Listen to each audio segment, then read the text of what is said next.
Why are you going to be playing your instrument outside rather than inside the Festival Theatre?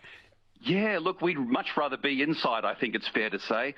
Look, it was very exciting news last year to hear that the wonderful dancers from the West Australian Ballet were going to visit Adelaide with their production of Dracula. But equally, it was really shocking news to hear that this production was going to come to Adelaide with a pre-recorded backing track and no musicians, no orchestra.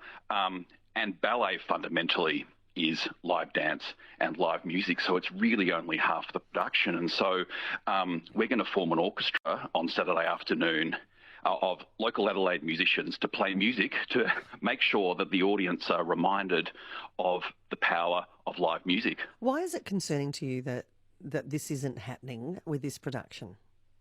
Look, it's concerning for a number of reasons. I think for the audience, immediately when the show starts, they're going to miss out on the live music element. They're going to hear music played through loudspeakers, and that's really going to miss the dynamic impact, the emotional depth of an orchestra.